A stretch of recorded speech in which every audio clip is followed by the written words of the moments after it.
home. In this module, we're going to be breaking down the sun salutation. Actually, over the next few modules, we're going to be breaking down the sun salutation. And so today we're going to talk about the standing back bend and the forward fold. We start that sun salutation, we prep in Tadasana. So gripping the mat with our toes, even weight in our toes and our heels. Our bottom is over our ankles. Our shoulders are over our hips. Palms are faced forward. Fingers are gripping the sky. Shoulder blades are gently engaged. Head is above our shoulders. And we pause here. We open the salutation by bringing our hands to heart center. So keeping everything else engaged and taking this as a reminder to really lift up from our pelvic floor. So if you think about this as a donut, and there's a center hole here, thinking about as everything comes in and under here, taking the center of that donut and pulling it up. So we pull that pelvic floor up, our hands come to heart center. When we do that standing back bend, it's very easy to put too much strain on our low back. So the first thing we're going to do is we're going to take our hands and we're going to put them on our low back. In doing so, we are already opening our chest, which is ultimately the intent of this posture. So for the sun salutation, you'll notice there's an opening posture, a standing back bend, and then a closing posture, a fold. There's an opening posture in the lunge. We go through the plank.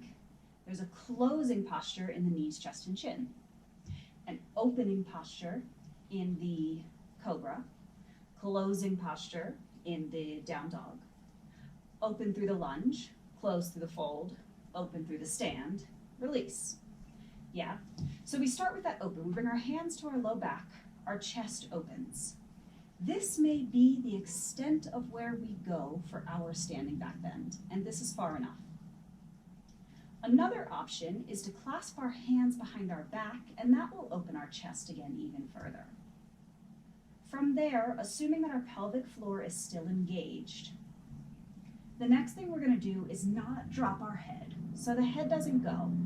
We're going to lift our chest towards the sky. So lifting that chest, not dropping the head. This may be what your standing back bend looks like.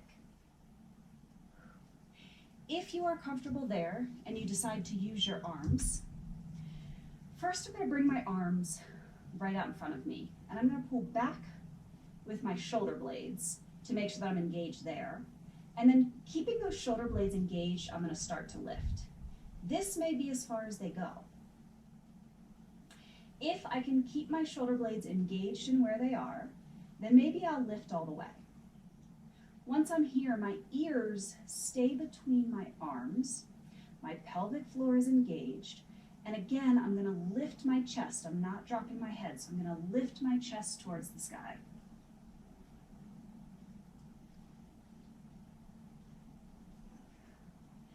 And maybe that's what our standing back bend looks like. So as we open that sun salutation, we'll take the layer that feels right for us, start in Tadasana. Hands will come to heart center, our pelvic floor will engage. Hands may come to low back or they may go up, and we'll do that standing back bend. When we fold, again, I'm going to engage the pelvic floor first. So I'm going to pull up the center of that donut.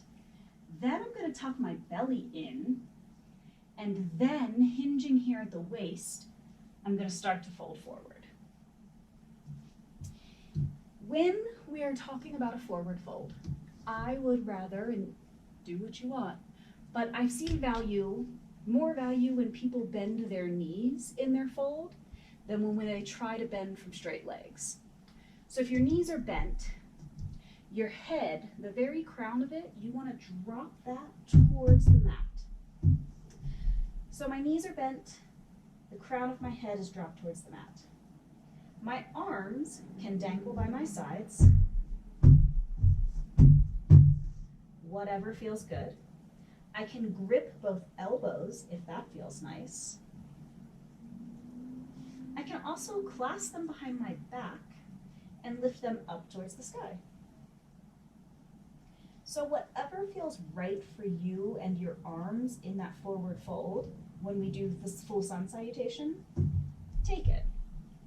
If you're here, if you're in a fold and you're hanging, and I'm sure that the crown of my head is dropping towards the mat, then I may choose to straighten my legs a little bit. So maybe I want to take a grip behind the ankles, maybe I don't. Maybe a grip up here, maybe I'm on the mat, maybe I'm dangling, doesn't matter. But if I want to go from here, then I can start to try to straighten my legs a little bit and find that stretch along the back of my legs. Whereas when I'm more bent, I'm finding that stretch in my low back. So I find that first, then I straighten the legs, find a little more stretch in the back of the legs. So coming back up tall here. We'll roll through that. I'm gonna do hands to my low back because you've already seen me several times with my hands up. But whatever feels right for you, we're gonna start in that Tadasana. My toes are gripping. I've got even weight in all four corners of my feet. My hips are over my ankles, my shoulders are over my hips, my head is over my shoulders. Fingertips are gripping the sky, my shoulder blades are pulling back and towards each other a little bit. Hands come to heart center, pelvic floor is engaged. Bringing my hands to my low back, I'm going to send my chest towards the sky. Standing back bend.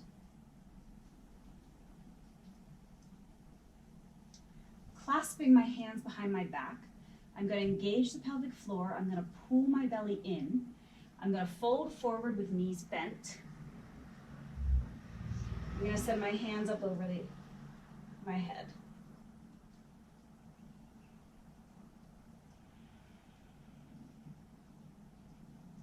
And then I'm going to drop my hands down. I'm going to take a small grip behind my calves. Keeping the crown of my head towards the mat, I'm going to straighten my legs a little bit.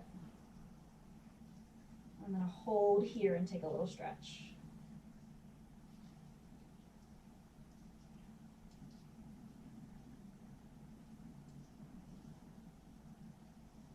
When I'm ready, rolling back up tall, finding my Tadasana,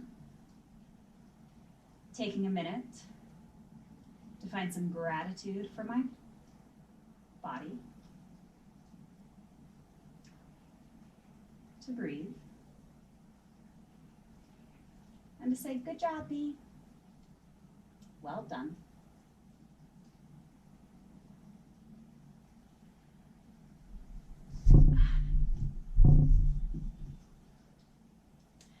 And with that, I say, Om Namaste, meaning the divine spark in me sees, acknowledges, recognizes the divine spark in you.